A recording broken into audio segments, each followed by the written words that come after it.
Welcome everyone to today's Students Talk Back Forum. My name is Bonnie Reese. I'm Global Director of the USC Schwarzenegger Institute on State and Global Policy. And we are really pleased to be partnering with the Unruh Institute to do the Students Talk Back Forums.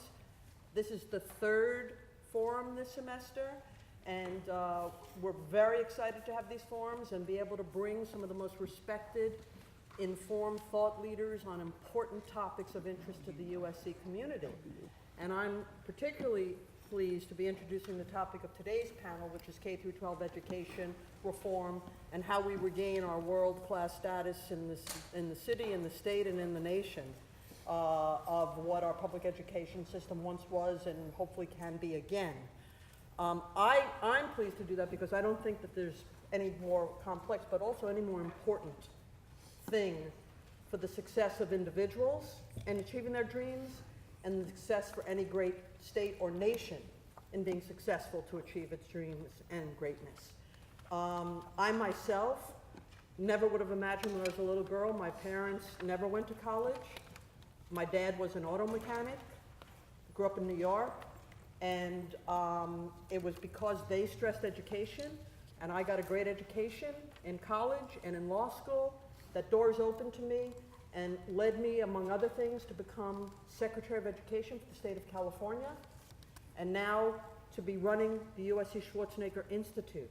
I'm also on the board of the UC Board of Regents, again, because education is so important. None of those things would have happened for me if I weren't being able to achieve a great education. So that is why I'm passionate about this topic. That is why Dan and I are so pleased to bring you some of these great leaders to provoke the thought and stimulate discussion with you today. We were talking in our pre-gathering that the topics surrounding K-12 education in LA, in the state, and in the nation are so important and so complex that you could spend, honestly, a solid week and barely begin to scratch the surface of the issues we need to discuss surrounding it. So we're well aware in this 1 hour time that the goal is really to stimulate thought, discussion, for you to get a sense from the leader of the second largest school district in the nation and the largest in the state of California, and from a teacher with a teacher's perspective, a math teacher's perspective that's here representing the California Teachers Association. We're a nation that has over 55 million students in K-12 education, of which 1 in 9 goes to a public school in California, over 6 million students. 25% of our students live at or below the poverty level. Almost 38% of our public school students, English is a second language. These are not just the stats, these are the complexities and the challenges with which our education leaders face the issue of how to have a great world-class education.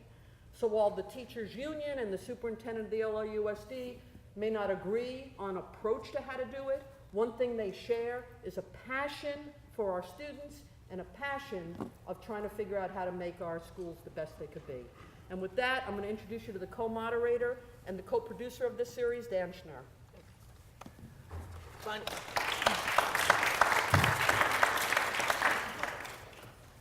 Bonnie, thanks very much, not only for that tremendous overview of today's topic, but also for the work that you and your colleagues at the Schwarzenegger Institute are doing and co-sponsoring the Student Talk Back Lunch series with the Unruh Institute of Politics.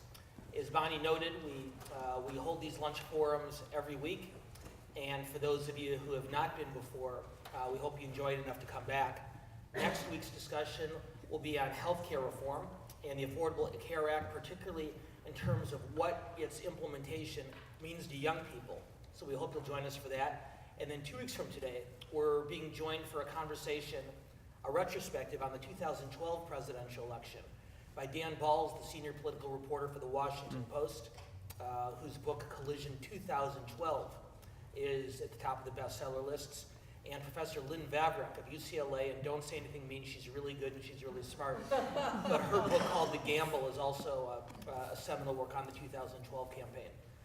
We've got other programming that we're doing in the next couple weeks that we'll talk about later, but let's get to work. So let me introduce our panelists, and then we'll get started. Sitting just to my right is Lori Adams. As Bonnie mentioned, Lori is the president of the Burbank Teachers Association. She's a member of the California Teachers Association State Council, and she teaches math at Burbank Unified School District, which means, along with other things, that one of her predecessors did everything he could to keep me out of going to college. So Uh-oh. I'm still scared of math teachers. But You did pretty well. Lori, we're very, very glad to have you here. Join us and welcome Lori. He's telling you to do better. I'm going to skip over my friend Kevin for a second. And two down from Lori, we have Dr. John Deasy. John is, as I think many of you know, is the superintendent of the Los Angeles Unified School District. He's the former deputy director of education for the Bill and Melinda Gates Foundation and the former superintendent for Prince George's County Public Schools in Maryland, the Santa Monica Unified School District in California, and the Coventry Public Schools in Rhode Island. Dr. John Deasy, thanks so much for being here. Thank you. And for those of you who have not participated in our programs before, I should tell you we have a rule at the Unruh Institute and at the Schwarzenegger Institute as well, that we will not do programming unless it includes students, not only as audience members, but as participants. And this week we have two very smart and savvy students who spent a lot of time thinking and researching and working on K-12 education issues. Sitting two down for me is Kevin Sanchez, who's a former organizing fellow for Parent Revolution. And at the far end of the table is Jeremy Gross, who is an intern with our USC California Policy Research Internship, assisting the Green Dot Charter Schools last year. Let's thank Jeremy and Kevin for joining us here today. And as always, in addition to the partnership between the Unruh Institute and the Schwarzenegger Institute, the third and perhaps most important partner in our program series is the Daily Trojan. And this week, as every week, we're joined by a co-moderator, an editor at the Daily Trojan. This week, we're very, very fortunate to have Jordyn Holman, who's the online editor for the USC Daily Trojan. Thanks so much for being here.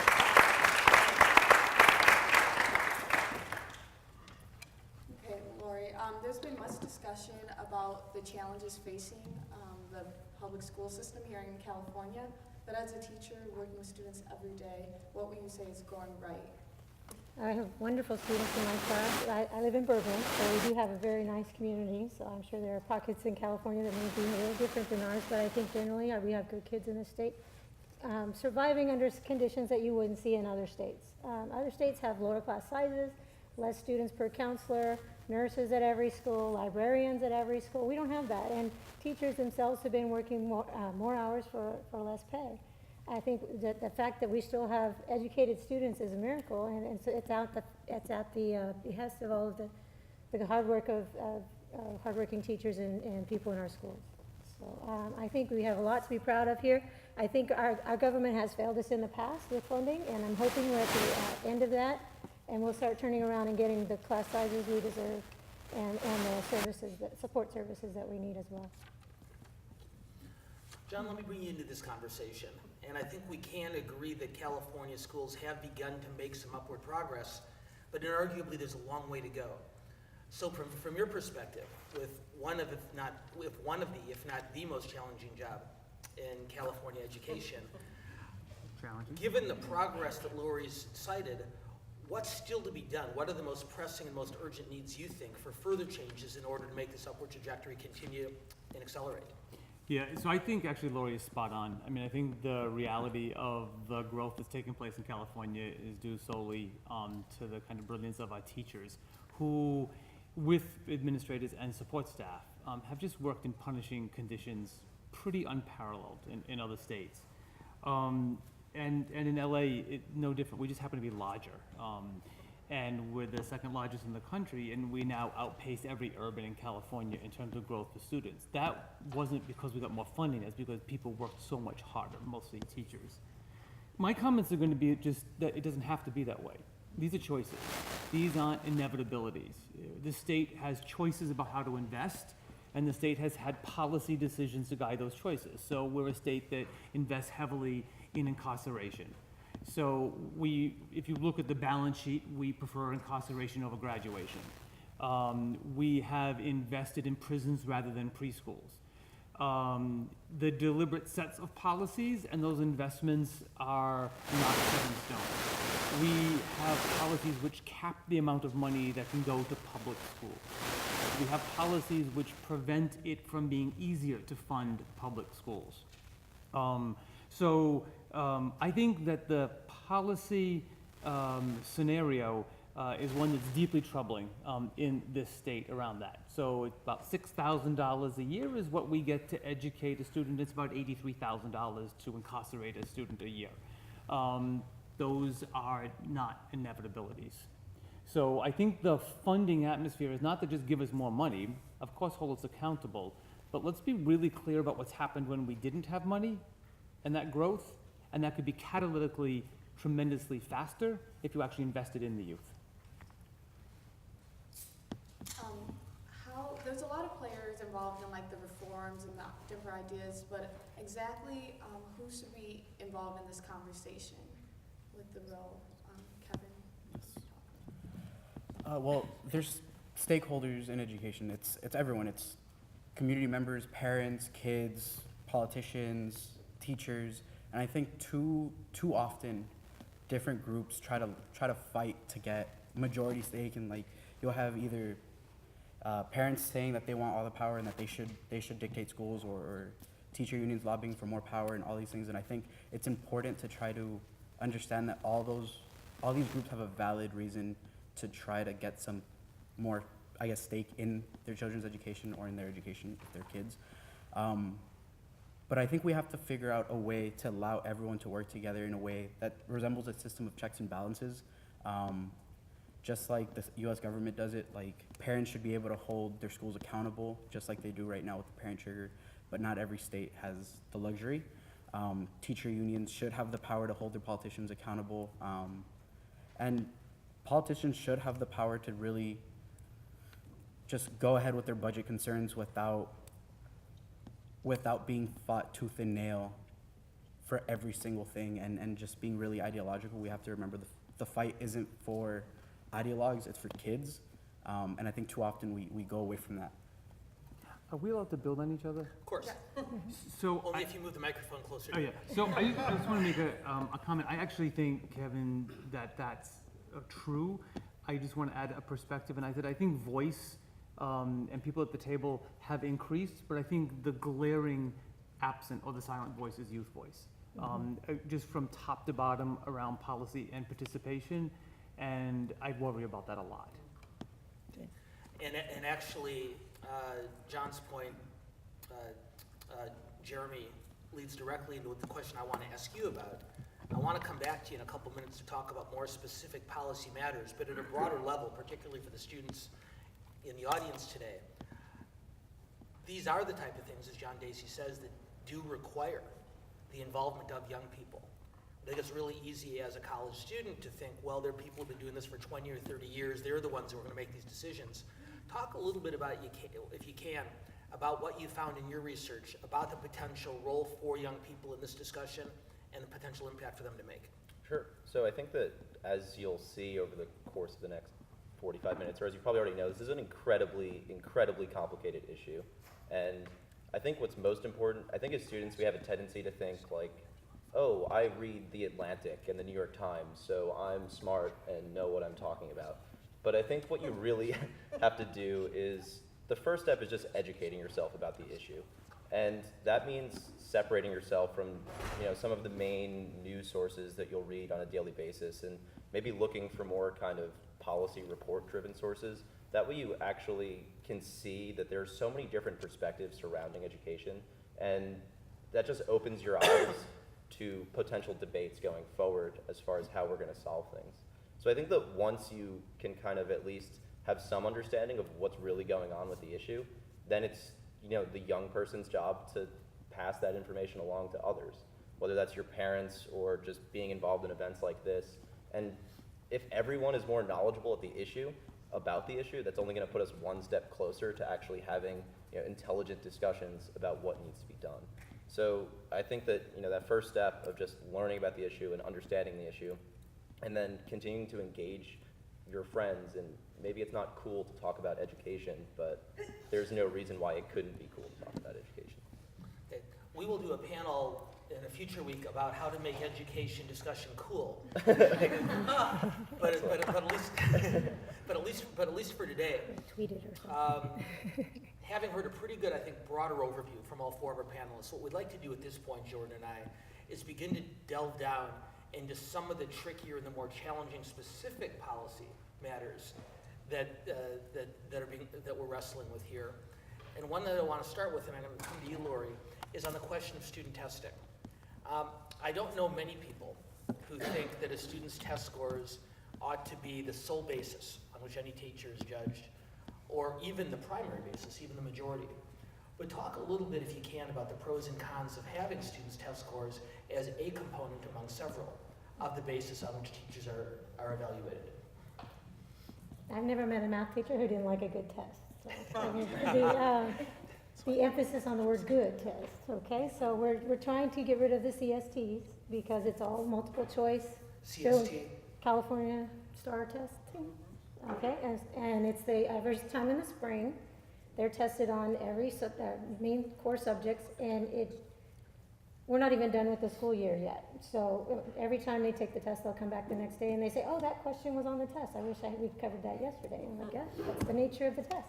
Yet you're going to be punishing teachers or holding them accountable to this test that they haven't had a chance to really teach all the material yet.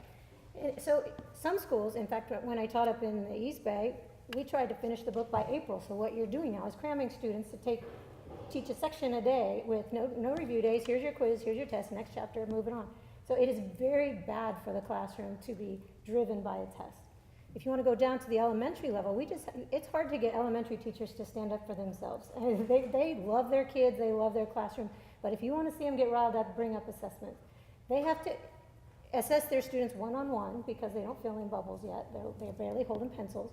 And it takes 3 weeks to cover the class. So that's time when they could be teaching their students more material, but they're sitting here trying to go over it, and then they have to do it again in another month or 2 months.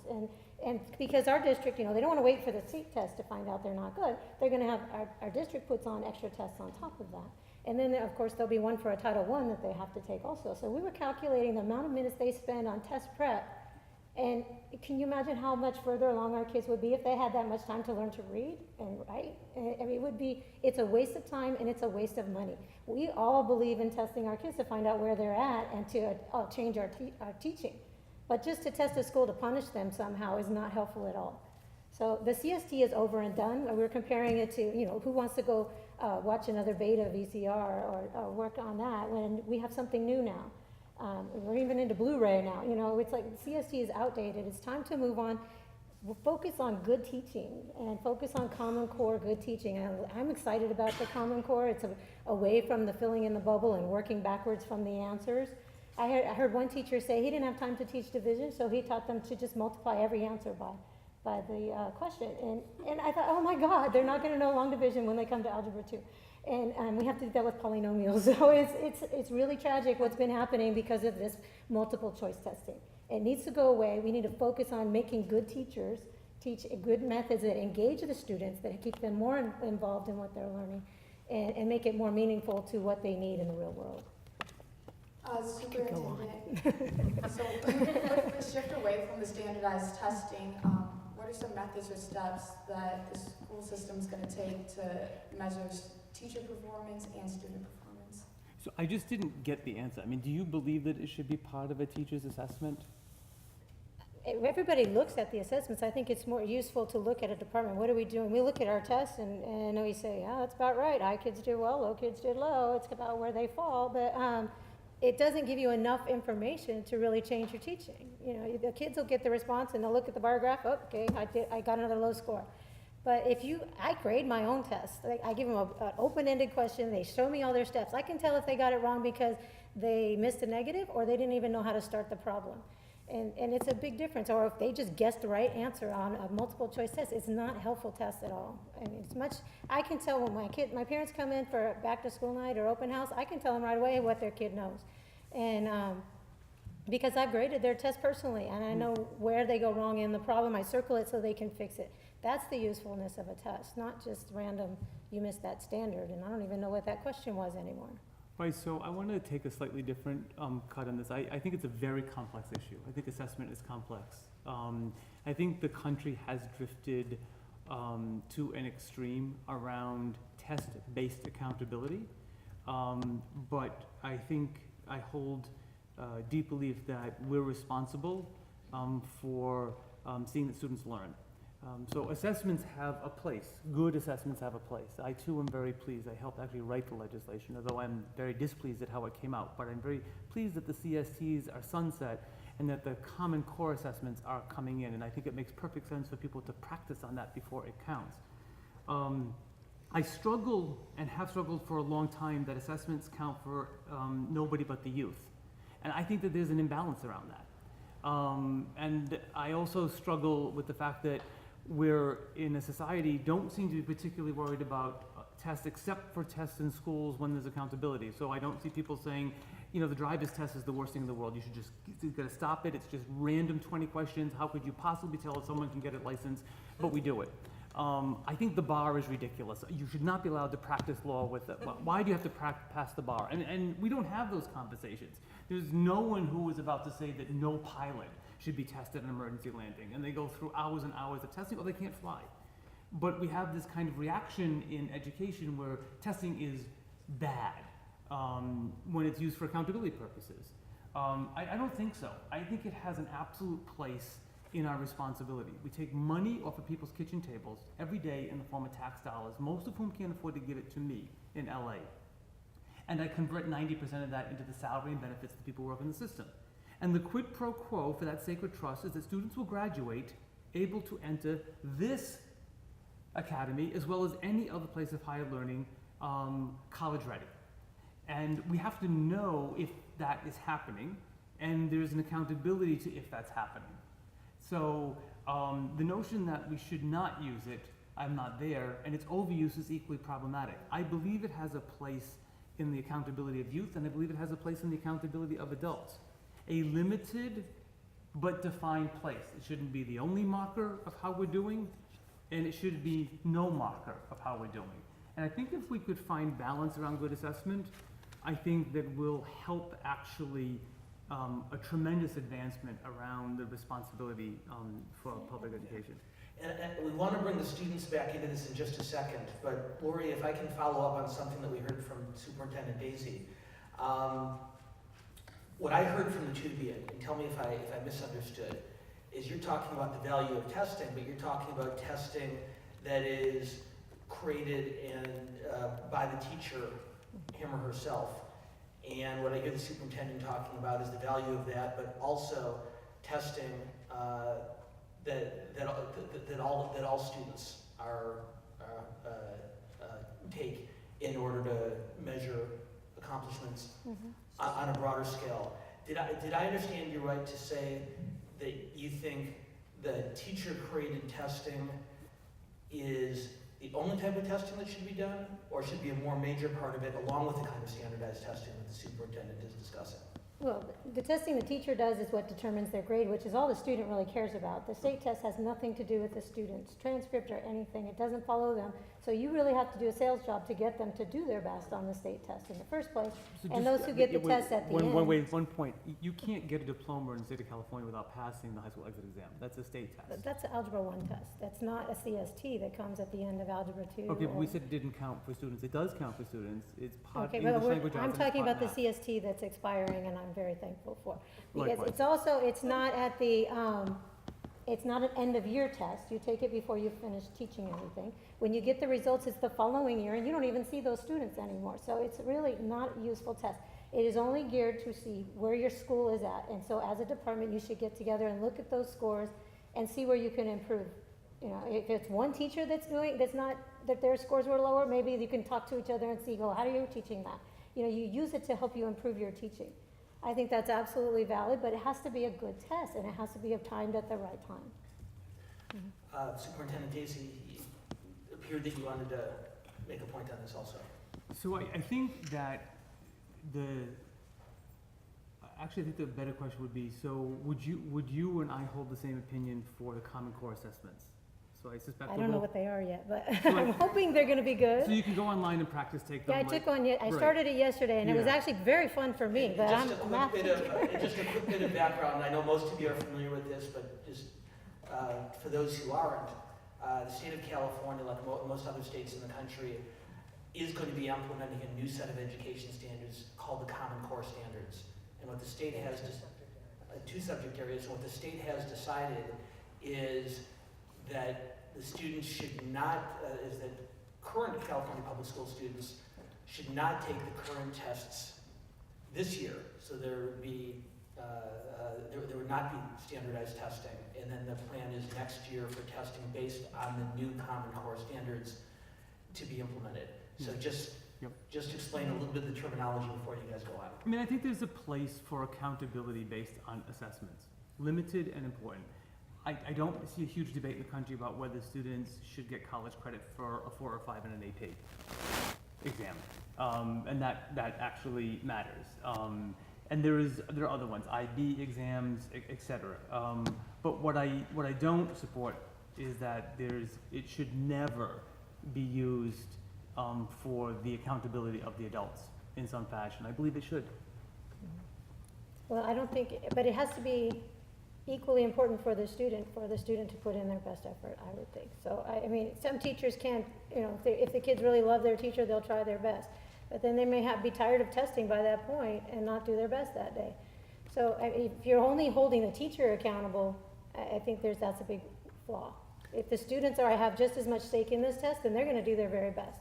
So maybe if we use like an AP type of test or something like that where they get something for it, then maybe you could look at the teacher a little more closely. But I think it all depends on the kids you get and how, I mean, there is a big difference a teacher can make, so I'm not going to diminish that. But I mean, you have to be very careful when you use test scores because there's a lot of murky waters, and then people are going to want the kids that are going to perform well. They're not going to want the student that showed up 2 weeks before the test. I mean, there's a lot of issues we deal with. So for the record, I don't think it matters one bit about the students you get. Never met a student who walks in the first day and says, Deasy, my goal is to be a dropout this year. I don't buy that for a second. And I just take exception that it matters about the kids you get. It actually doesn't. Students can achieve at the highest levels in any setting and in any grade. And I think we've proven that over and over and over again in public education. But yet they're not all here. Let's bring the students back into it. So a lot of the talk is about teacher evaluation and how do you assess that. So Kevin, what are some methods or steps that we can do to, promote the teacher profession and raise it to a higher standard, change that perspective a bit? Yeah, so I work with a lot of organizations like Teach Plus and Educators for Excellence, and I know Educators for Excellence just released a report like a few months ago, it was over the summer, that essentially explained that if we create a system in which we develop different strata for teachers within the classroom, so you could have just a teacher that obviously teaches all 6 periods in a day, and if he wants, he or she could be promoted to be teaching 3 periods out of the day and coaching 3 periods out of the day, or coaching the whole day. And this is tied with financial benefits, like obviously getting raises and stuff. But I think in this way we can help further develop our teachers. Instead of trying to demonize teachers that are struggling, we can help them succeed in the classroom, give them the time they need to really be able to be their best in front of their kids. And we have to give them the benefit of the doubt to some extent. And I think creating a system of stratified system for teachers that pays better and really gives them respectful positions within their schools and leadership positions within their schools, I think that could be immensely important in the current issue, like in the current climate we have, in which most education reform conversation goes towards demonizing most teachers that can't succeed in the classroom, and we haven't done a good enough job of supporting them. Okay. Jeremy, let's bring you back into this conversation. One of the other things that I know you spent a good amount of time on in your research project last spring is I think one of the greatest challenges that not only teachers face, but administrators and the elected officials who decide school funding questions, and that's the very seemingly obvious but very difficult fact that different students have very, very different needs. And it's very difficult from the state capitol in Sacramento to come up with a one-size-fits-all program that can account for a very wide-ranging series of needs from different students in different districts and different communities around the state. Maybe you can talk a little bit about what you found in this regard. How do you take on that particularly knotty challenge? So I think it's, the previous funding structure was very the goal was that, you know, you want to treat all of your students equally. And for whatever reason, we think that means like equal amount of money spent, which the reality is that, you know, a student in Inglewood or in this neighborhood probably has different needs than a student in Beverly Hills or Pacific Palisades. So I think it's important to remember that, you know, if you're a student whose parents maybe can't afford to put food on the table at night, which unfortunately that's a whole other discussion, I'm sure, but, you know, then it's going to require some more money to give that student a warm meal during the day. Or if you're a student in a neighborhood that requires an after-school program, well, they need more money to be at the same place as a student in an area like a Beverly Hills or Pacific Palisades. So I think we need to get away from the fact that, you know, if you have to spend the same amount of money on everyone, which I think we are moving in that direction, and, you know, let local governments or local school districts have more control over how they're spending their money on their students, because it's not just the amount of money, but how you're spending that money that really matters. But you still need to give the districts the flexibility to spend that money on what they think is important. Thank you, Jeremy. Superintendent Deasy, this is a subject that Governor Brown has devoted a great amount of time and attention to. The idea of moving many of these decisions from the state to the local, to local purview. As someone who oversees a local school district, I assume you think this is a good idea. So it's really fraught with peril, but I fundamentally absolutely support that that's the way it should be. I actually think that we're moving from an equal formula to an equity formula, and in shorthand, every kid gets the same amount, no matter what condition they personally experience, to those who have the least support get the most money. And that's, it's an absolute amazing shift in California to have pulled that off. And that's where we're going starting this year.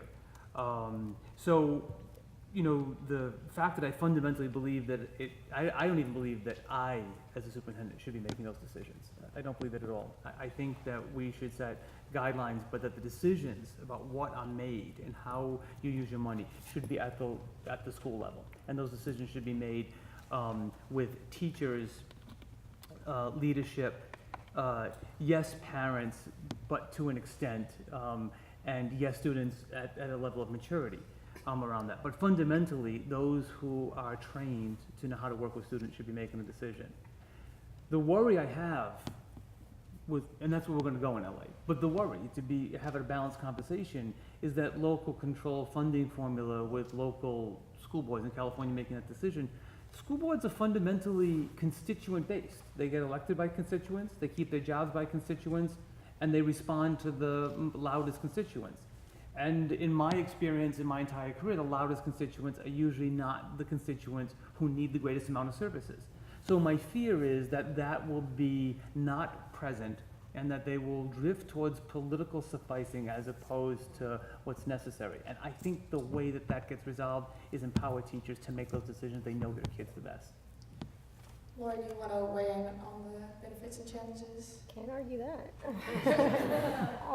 I think parents do need an input, and I think I started in a different place when we were talking about this earlier, so I think he misunderstood where I was going. I think my point was, he was talking about parent revolution, and I was saying, well, parents do have an input in schools. They're on site councils, they're on budget committees, they're on bond committees, and if they have a complaint, go straight to your teacher and talk to your teacher. If that doesn't work, go on up the chain. But parents can get involved in schools. But yes, I think absolutely teachers know what their students need. Parents I should have an input on that. But yeah, the teacher essentially has been researching students for all their career. They've seen it happen. Yeah. They know what can make a difference in their classrooms. All right, Jordyn and I monopolized this conversation long enough. Well, not long enough for me, but Jordyn's telling me that we monopolized it long enough for all of you. And so what we'd like to do at this point is broaden the conversation. And as we do every week, reach out to all of you, certainly and primarily our students, but also our community guests as well, to give you a chance to weigh in with questions for our panelists. A couple of reminders. When we call on you, we'd ask that you ask a question as opposed to making a statement. But if you do have an extended statement to make about the state of K-12 education in California, Jeremy would be more than happy to spend as much time as you like this afternoon to make that statement. But for the purposes of the next 25, 30 minutes, we'd ask that you frame that question as a question to give our panelists as much time to engage as possible. Second, we'd ask you, for those of you who haven't been here before, that when we call on you, tell us who you are, so we know who's participating in the conversation. And third and finally, particularly on a topic that can be as difficult and as contentious as this one, we ask that you remember that someone who disagrees with you might be your opponent in a particular policy discussion, but they're not your enemy. They're not a bad or an evil or a mean person. They're someone who just happens to come to a different set of conclusions than you have. And so therefore we ask that you frame your question, particularly to someone with whom you disagree, with the same level of respect and regard that you'd hope that they would show for you. You got that deal? Okay, good. With that, why don't we open it up to questions? Yes? Hi, I'm Amy. I'm a political science and communications major here. This is for Superintendent Deasy. You were the superintendent in PG County. I'm a Montgomery County grad all the way. So just with that experience under your belt and just the knowledge of what's going on in the rest of the country, how does California compare to what you saw there and what you're seeing in the rest of the country? Like, what challenges are specific to California? Great question. For those of you who didn't hear it, Lee Kramer, who comes from Maryland, Superintendent Deasy's old stomping grounds, she, like the rest of us, heard Lori Adams talked about the particular challenges of California's education, public school system. And she asked him to comment on the differences in terms of those challenges between California and other parts of the country. It's really dangerous to super generalize, but I'll just try anyways with knowing that it won't cover everything. I've never seen a state that so methodically disinvests in youth. I mean, it's actually astonishing to me. At almost every level. I've not seen a state who is hell-bent for incarceration as much as I have in California, at all kinds of levels of the work. I think courage is very low in California around youth rights, and very high around adult rights at kind of all levels of the organization. I think it's a state that is, I mean, I think about LA a lot, obviously, and I say to myself every day, I mean, LA is America only sooner, and we are coming to a hometown near you. What we look like, the things we struggle with, our opportunities, this is going to be this country very, very quickly. And the thought that and I mean LA County, we just happen to be in the same county, it really doesn't matter the school system. The notion about what kind of pathetic level of support we provide our schools is nothing like this. So your county is 4 times the average daily investment for a child than California. We're a statewide system. And the results show it. Montgomery County's results show it around that. And that's at kind of all levels. Those are all youth around that. I think another thing about California which troubles me is that there's a bent in coverage, media coverage, kind of even if you're left or right or center, to love to perseverate on what's wrong and never lift up what youth are doing, which is amazing. Yes, we would all like great coverage, but when you see none of it, and it kind of assumes a negative piece about the potential for kids, I find that kind of troubling. And I wouldn't work anywhere else, by the way. I mean, I just think that it matters so much. We are the workforce. There's like no question about that. And our kids are not competing for jobs in Compton, it's China, and they're not competing for jobs in Inglewood, it's India. And so we have got to figure this one out. And what I took from that, Lee, is that since your public schools are 4 times better than those in California, you will therefore be graded in my class 4 times as harshly as my papers and tests for the rest of the semester. So thank you, Superintendent Deasy. That's BFF and continues Yes. on. Hi, yes, Alonso Spirit. I'm a master's student of public policy at Price School. It seems like we can't even agree on assessment on a topic such as math, where it's easily accessible, sort of, there is one right answer, sort of. What about the other topics that it's, no matter how hard you try, you can't make a multiple choice answer out of it, especially what comes to mind is like art, and how I've done tons of studies, I've done research on how art education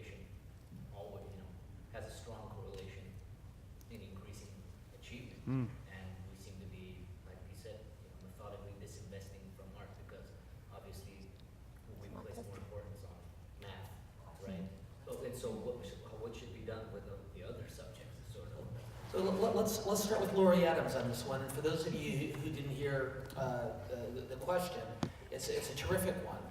How do you use a multiple choice test to measure understanding of very complicated esoteric subjects like history, like English, like the arts?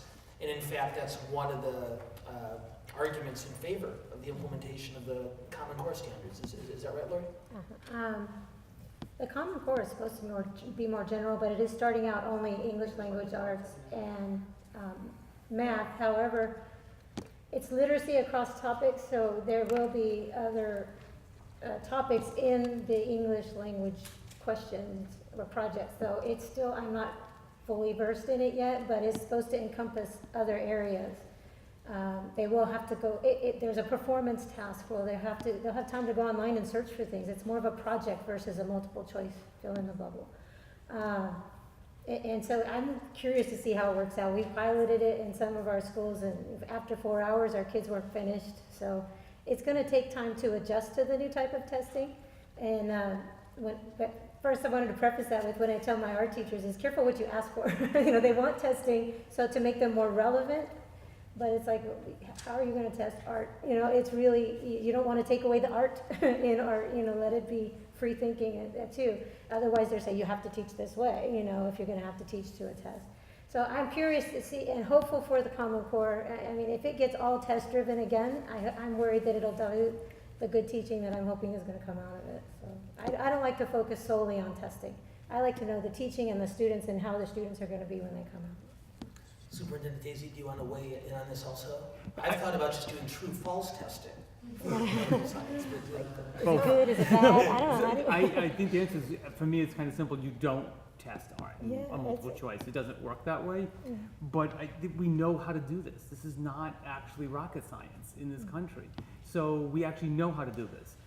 I mean, the best, just take a look at some of the most highly developed ways to use the arts. One is performance. The other is portfolio. And so if you can use examples that there are precision to both of those, which are able to make judgment calls on, and then there's aesthetics, which are appealing. There are ways to actually be able to deal with those issues. I think the question is not so much how do we do it, because I think we can do it. So to what end? I think the policy debate is, what do we use that knowledge for? And I think that's just obviously an appropriately really difficult policy debate in the country. But I think we know. I mean, our best teachers are doing it already. Yes. Yes, my name is Lauren Steiner. I'm a political activist from Beverly Hills. I would say the theme of my activism is to fight the privatization of public institutions and public goods. And as such, my question is for Superintendent Deasy. I totally agree with you about the incarceration rates, and we could talk a lot about the school-to-prison pipeline, but my question is about Diane Ravitch's new book, which is entitled Reign of Error, The Hoax of the Privatization Movement and the Danger to America's Public Schools. Her contention is that public schools are not failing, that in fact graduation rates are at their highest, dropout rates are at their lowest, test scores are at their highest. But in fact, and I'm putting it in quotes, education reform movement is funded by billionaires and foundations such as Eli Broad, the Walton Family Foundation, the Bill and Melinda Gates Foundation. Okay, I think we have a pretty good sense of the question here. Yeah. And so I think what I'd like to do, Superintendent Deasy, I don't know if you've read the book or not, but my guess is you're familiar with the argument that Ms. Ravitch makes, which is... Diane who? From New York. Yeah, Oh, yes. The person who actually constructed this for a previous Republican administration and now disavows all belief in what she constructed. Did I get the right person? she's Okay. written 21 books, and yes, she Yes. was conservative. She's a historian. Ma'am, I think the question's... But what's the pretty clear. We'll question? Well, I have, What was let the me question? The question, as I heard it, is your reaction, the question, Mr. Deasy, is your reaction to Ms. Ravitch's book. I haven't read the second book. I read her first book, and I think it's an argument. And like in all good policy places, there's room for lots of agreement and disagreement. I hold a different view on some of the portions.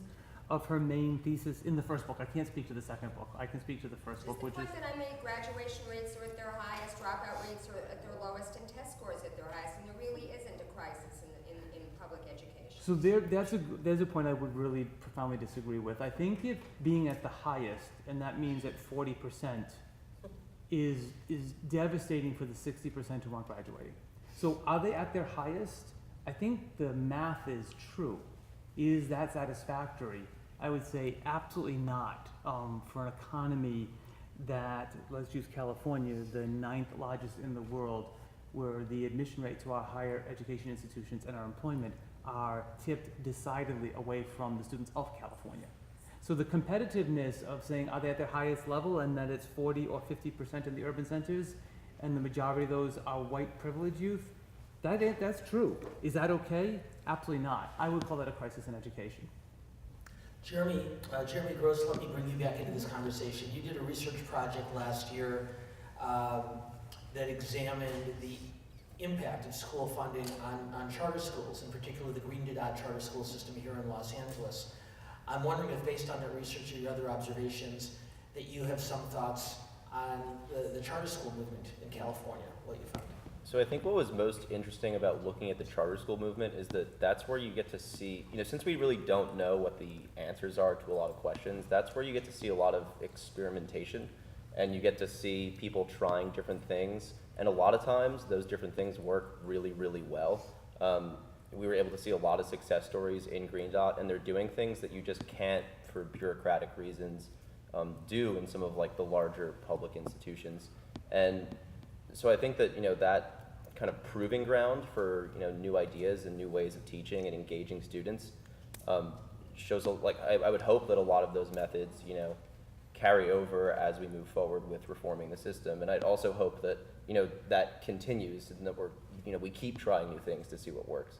Obviously you can't try something different every single year, but, having a way to have an experiment to try something different, is something that I think that needs to stay. Lori Adams. I've been hearing Diane Ravitch speak against the Common Core recently, and I think it's mainly the testing and the money behind it that she has a concern. So that's why I'm a little unsure where she's at, but I'd like to get her new book. But I was pretty much in agreement with the previous one, and I think what her point was, not that everything is roses, but that it's not as bad as the media or the people against us would like to say. There are a lot of enemies of my own union, California Teachers Association, because we're politically involved in government. But basically, it comes down to the fact, once the government will get out of my classroom, we'll get out of politics. They decide everything we do, so we have to be involved in politics. So there are people who don't like the people that our collective organization will put into office. So they are monetarily coming against us in any way they possibly can. Through testing and turning over schools, a lot of the reform in schools is just to bust the union. And that's where they're coming from. And I think that's where she's coming from. Not that the schools are perfect. We all want to improve our schools. We all want more services for our kids. And we all want to learn to teach better. But I don't think she believes that we are doing our best. But I do think that the politics behind it is the big problem that we're dealing with. And it doesn't have anything to do with our classroom. It's about getting their guy in office that's going to support their decisions, even in other topics, not even in education. So that's where I see the biggest problem, is the politics involved in the schools. And if teachers, we do a lot. I'm sorry, I could go on for days, but Thanks, Dan. As we said, as we're getting close to the end, since we said at the beginning we're only going to touch on a few things and not get into the depth we need, and we've had some discussion on funding, on student testing, on teacher evaluations, on the level of political involvement, etc.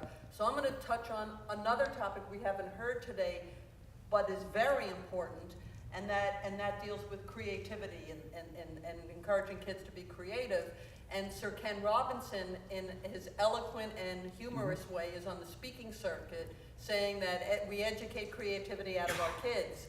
So I guess I'd like to hear both John and from Lori. John, from your perspective, and I know you've got it. I mean, how do you then deal with that when you're dealing with your funding issues and the shortage of counselors and nurses and support staff and stuff like that, teaching reading and writing, implementing Common Core, but how do you also address the important goal of How do you not educate creativity out of the kids? And then I'd like to hear Lori's perspective as a teacher on this. So I believe in Ken Robinson's thesis that actually imagination, creativity can be taught. They are teachable skill sets, and they're actually incredibly important and necessary in life. For me, again, these are oversimplifications. You provide youth as much choice as possible. You provide them as many opportunities and choices that they have. And those choices can be, for me, they're in the forms of schools. And so students have to have as many choices so that their place of strength and creativity gets to shine. Whether those are schools for the arts, whether they are schools for sciences, whether they are schools for technology, whether they are schools, I mean, we offer in LA a remarkable array of choices for students. And I think that when a student has able to take their passion to the schoolhouse door, and of course do math, they have got to learn how to do the conventions of speaking, writing, and communicating, and the ability to function with mathematics and science, etc. But if you do that embedded in the thing that you love, that engagement, I think, matters a lot. So I think you invest in opportunities for students and their choices. Did I mention I'm in Burbank? Okay, in Burbank, you could cut the football team before you could cut arts. So we have a thriving arts program, Arts for All, and so it is very big in Burbank to have an art. And I'm a math teacher in Burbank, so it kind of conflicts here and there. But we do, I'm putting all my eggs in one basket with the Common Core here, but once it's fully implemented and these students come up from kindergarten, which is how we should do things, but it is supposed to narrow down our curriculum. Right now we're a mile wide and an inch deep. You barely get a touch topic and then move on, so then we have to do it all over again the next year and all over again the next year. It's supposed to do away with that, where they get to delve in deeper on a topic and spend more time with it to where it becomes internalized, and then we don't have to go back to it again. That being done, we have more time to experiment and have them present and have them do more things in the classroom, engage with their group work and all of that. So I'm hoping that as a byproduct, we will have more time to do the fun events that we used to be able to do in the early 90s, before it was get all the standards in before April. So. We got time for one more question. I saw a hand back here.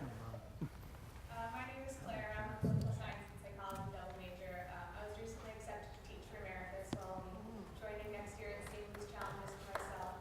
I wanted to know what the role of technology is, like whether textbooks are becoming outdated in a digital age, and if you have access to smart boards, and then also for Dr. Deasy, whether that's something that you think is like widening the achievement gaps since not everyone has access to that.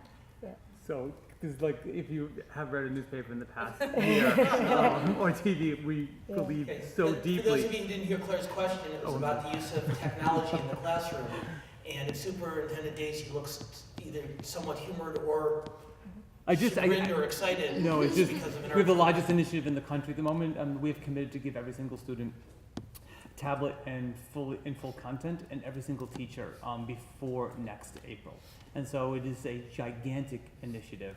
I believe that it is one of the fundamental leveling points, not widening the gap, but actually closing it, so that youth of privilege and youth who live in circumstances of poverty deserve to have exactly the same access to and ability to participate in technology. I mean, I think a fascinating thing is if you kind of go to newspapers and they'll write articles, and sometimes they're complimentary, sometimes they're non-complimentary, of students having this technology. What stuns me is at the end of these, all these people like write in and say, you know, they got their comments. Every person who writes in Daily Times has to do that from a tablet. Like, what are we missing here? Why can't youth have the exact same opportunity? And so we believe that tremendously around that. We have 4 schools that are 100% paperless. They opened up 4 years ago, so there's no paper. So I think we're probably a decade from all text will be digitized. And I think that that's a very good thing, because I think then it's constant, so that there isn't a textbook. I don't know about Burbank. I know there's not a textbook in LA that talks about the Arab Spring in history. It just isn't there yet. And yet in digital content, students can have access to that completely. Absolutely. I agree with that. We're the other end of the spectrum. We finally passed the bond to increase our technology. I don't even have Wi-Fi in my classroom. We're working on picking out, do we want a smart board, do we want a document reader, do we want, so we're way behind. And we're an affluent community, so, I mean, it just shows you the inequities across the state never end. And we will be on the losing end of the LCFF. We will be getting what so the LCFF is the new funding formula for needy students who are English language learners or on free and reduced lunch programs. And Or so we enforced won't be appeal. getting that because we're only at 40% versus the 55% students that you need. We will get some for our 40. And we will get it more than we got last year, so we're not getting cut. But as far as technology, we're way behind, and our community had to vote to increase their taxes to fill that void. So we're working on that. Kevin Sanchez, since you and Jeremy and Jordyn are far more familiar with technology than either John or Lori or myself, would you like to have the last word on this topic? Yeah, I'd love to. So I think one point that Dr. Deasy forgot to mention is that the majority of the initial rollout of iPads were given to some of the poorest schools in the city, and that's just incredible to begin with. And secondly, like he's right. There's a lot of arguments against iPads or giving tablets to kids, but fundamentally, a lot of kids in poor schools, myself included when I was in high school, didn't have enough copies of textbooks. So you kind of have to share.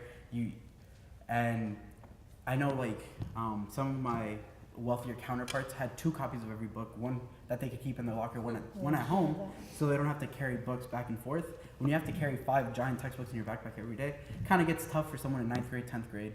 And having a simple tablet that has everything you need, and like you said, completely updated, so that you can be aware of the Arab Spring, and some kids realistically do not have Wi-Fi or computers in their schools. In their homes. I think this is the greatest way of trying to eliminate the achievement gap, both inside and outside the classroom, and just help kids feel equal in their education. I mentioned at the beginning of today's program that we gather for these lunches every Wednesday, and just as a reminder, next week's discussion is going to be on the implementation of the Affordable Care Act, and in particular its impact on young people. And then 2 weeks from today, a look back at the 2012 presidential campaign between Mitt Romney and Barack Obama by authors of 2 of the seminal books on the topic. But tomorrow night, we're hosting an event on campus, for those of you who might be interested, called Reforming California's Politics, Where Do We Go From Here? And that event is taking place at 5 o'clock over in the Davidson Center boardroom, and we encourage your attendance, because I think while all 4 of our panelists alluded to it slightly, one of the major obstacles, perhaps the most significant obstacle to the kind of advancements in California's public schools that we all agree would be helpful, is the state of California's political system and the hyperpolarization and partisanship that keeps necessary and reasonable reforms from being implemented. As a closing, I'll offer you guys a quick story. Some years ago, I worked on a project out of Stanford University called Getting Down to Facts. It was a series of education studies from policy experts from the far left to the far right, from every ideological point on the spectrum. And they came to 2 seminal conclusions, several other critically important ones, but 2 in particular. They said, number 1, there's no question whatsoever that California's public schools need more money, need more financial resources in order to give our children the education they deserve. And the second seminal conclusion they came to across the ideological spectrum is, in addition to having more money, we need to spend the money more effectively than we spend it now. If we put more and more money into the system, but don't improve the way we spend it, we're not going to be able to make the necessary improvements either. And when this report got to Sacramento, one political party, you can guess which one, said, more money, more money, more money, excellent, but no reforms. The other party said, reforms, reforms, reforms, but no more money. And nothing happened. And so ultimately, if you want to fix a system of public education and get it to the degree that California school children deserve, ultimately you have to fix a broken system of politics also. So I hope you'll join us for tomorrow night's program at 5 o'clock in Davidson Center as we talk about how to make that system work so good people like our panelists can get the work done that they know needs to happen. Lecture over. That said, join me in thanking Jeremy Gross, Superintendent John Deasy, Kevin Sanchez, and Lori Adams.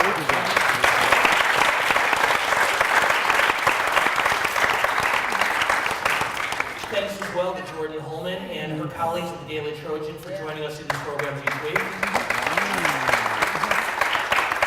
Thanks to our friends at the Schwarzenegger Institute, not just Bonnie Reese, but Beavis and Conyers as well for the work they do each week in bringing these programs together. Thank you guys very much. And finally, thanks to our team at the Unruh Institute of Politics, Luca and Kirsten and Drenna, and in particular Lori Hill, for the work they do in making these programs possible. Hopefully we will see you tomorrow night over in Davidson Center. If not, we look forward to seeing you next Wednesday for our conversation on the Affordable Care Act. Thanks to all of you for coming. And Diane,